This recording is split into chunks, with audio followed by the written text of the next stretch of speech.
सबके प्राण लेने वाले यमराज जब माता अंजना के प्राण लेने पहुंचे तो हनुमान जी ने यमलोक में घुसकर ऐसा क्या किया कि यमराज डरकर भागने लगे। दरअसल अंजनेरी पर्वत की एक गुफा में विश्राम करते बाल हनुमान तथा माता अंजना के सामने अचानक एक दिन भैंसे पर सवार एक काला पुरुष आ गया और माता अंजना पर अपने अस्त्र से प्रहार करने लगा। यह देख हनुमान जी ने गुस्से से पूछा, कौन हो तुम और मेरे माता पर प्रहार क्यों कर रहे हो? तो उस भैंसे पर सवार काले पुरुष ने बोला, मैं सबका काल यमराज हूँ और अंजना के प्राण लेने आया हूँ। यह सुनते ही हनुमान जी क्रोध से गर्जना करने लगे और कठोर स्वर में यमराज से बोले, यमराज मेरी माँ के प्राण मत लो, नहीं तो अच्छा नहीं होगा। इस पर यमराज ने कहा, यह मेरा धर्म है बालक, अंजना का समय पूरा हुआ, अब इसे जाना ही होगा। और इतना कहकर यमराज ने पुनः माता अंजना के प्राण खींचना शुरू कर दिया। कुछ ही समय में यमराज ने माता अंजना के प्राण खींच लिए और आकाश की ओर उड़ चले। हनुमान जी रोते बिलखते अपने माँ को उठा रहे थे।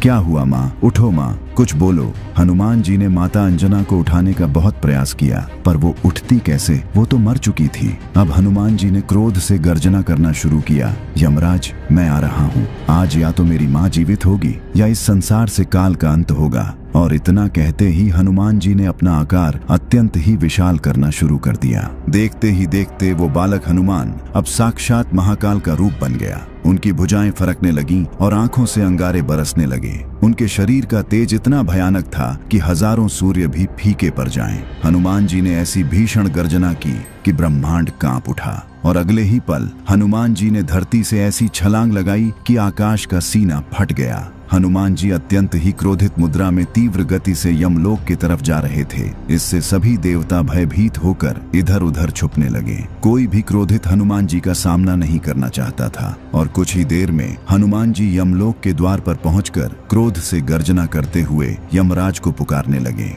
बाहर आओ यमराज, आज अंजना का पुत्र तुमसे अपनी मां मांगने आया है। पर जब हनुमान जी की इस पुकार पर कोई नहीं आया तब हनुमान जी ने अपनी गदा से यमलोक की धरती पर ऐसा प्रहार किया कि यमलोक में मानो प्रलय आ गया हो। यमलोक में चारों ओर उथल पुथल मच गया। सभी यमलोक वासी डर से इधर उधर भागने लगे। किसी को कुछ समझ नहीं आ रहा था कि क्या हुआ है। तभी दो यमदूत भय से कांपते हुए यमराज के पास आए और बोले, हे यमराज, हमारी रक्षा करे, द्वार पर कोई वानर आया है, उसकी गर्जना से यमलोक में प्रलय का माहौल बन गया है। इस पर यमराज ने कहा, उस हनुमान का ये दुस्साहस मैं आज ही उसका अंत कर दूंगा, तुम लोग चिंता मत करो। और क्रोध से गर्जना करते यमराज अपने महिष भैंसे पर सवार होकर हनुमान जी से युद्ध के लिए चल दिए।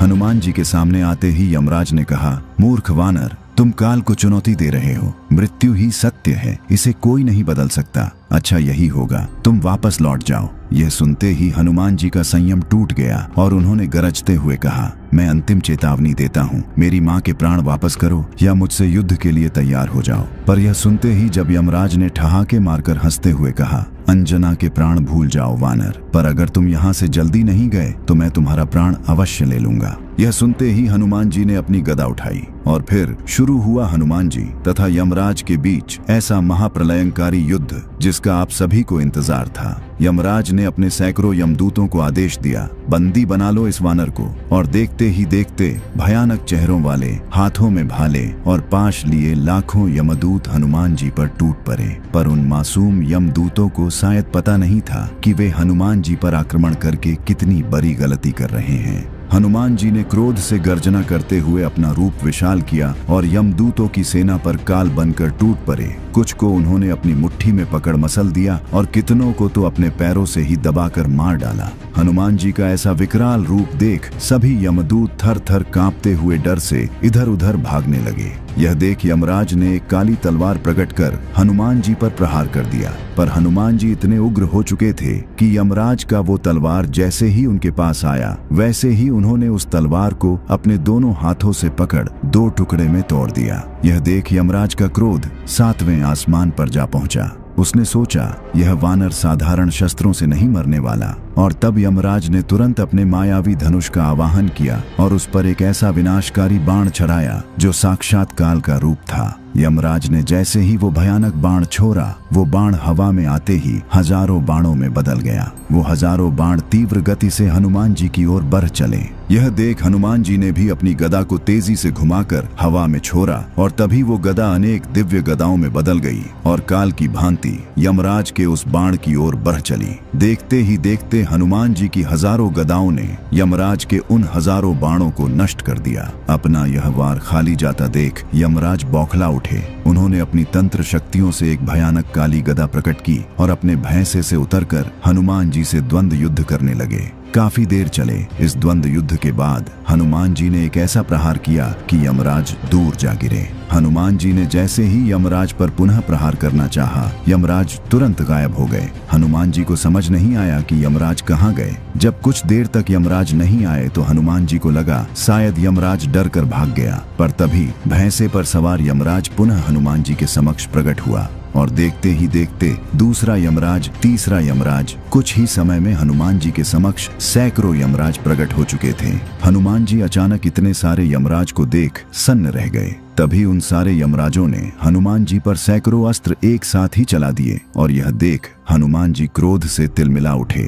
उन्होंने क्रोध से गर्जना करते हुए अपनी गदा को यमलोक की धरती पर ऐसा पटका कि यमलोक की धरती प्रलय की भांति डोलने लगी और इससे यमराज की माया तुरंत ही नष्ट हो गई। और जब यमराज के सारे प्रयास विफल हो गए तब क्रोध में आकर यमराज ने प्रकट किया अपना वो भयानक यमदंड जो किसी के भी प्राण ले सकता था। हनुमान जी ने जैसे ही देखा कि यमराज उन पर यमदंड से प्रहार करने वाले हैं, उनके क्रोध का ठिकाना न रहा। उन्होंने अपना विकराल रूप लेना शुरू किया। उधर यमराज ने अपने यमदंड को घुमाकर हनुमान जी की ओर चला दिया। यमदंड जो काल की चरम शक्ति थी, तेजी से हनुमान जी की ओर बढ़ रहा था। इधर हनुमान जी महाकाल की भांति क्रोध से गर्जना करने लगे और जैसे ही उस भयानक यमदंड ने हनुमान जी को बांधने का प्रयास किया, हनुमान जी ने अपने दोनों हाथों से यमदंड को पकड़कर ऐसा खींचा कि उसके टुकड़े टुकड़े हो गए। इसके बाद महाकाल रूपी हनुमान जी यमराज को खा जाने वाली दृष्टि से देखते हुए यमराज की ओर बढ़े।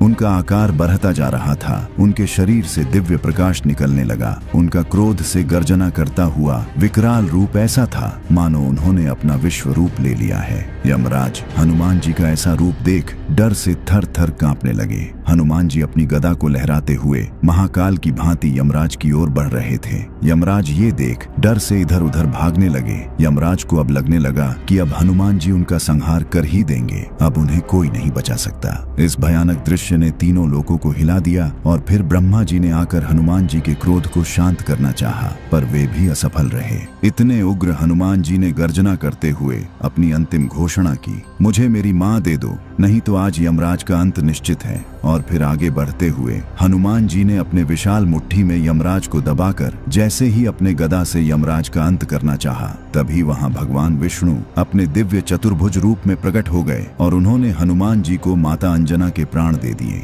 हनुमान जी ने तीव्र गति से माता अंजना के पास आकर जैसे ही उनके प्राण को छोड़ा, माता अंजना जीवित हो उठी और कहा, हनुमान। यह सुनते ही हनुमान जी माता अंजना के गले से लिपट कर रोने लगे और इस प्रकार हनुमान जी ने काल को भी हराकर अपने माता के प्राण बचा लिए। और इस वीडियो में देखिए कि आखिर क्यों क्रोधित महाकाली तथा पंचमुखी हनुमान के बीच एक महाप्रलयंकारी युद्ध छिड़ गया।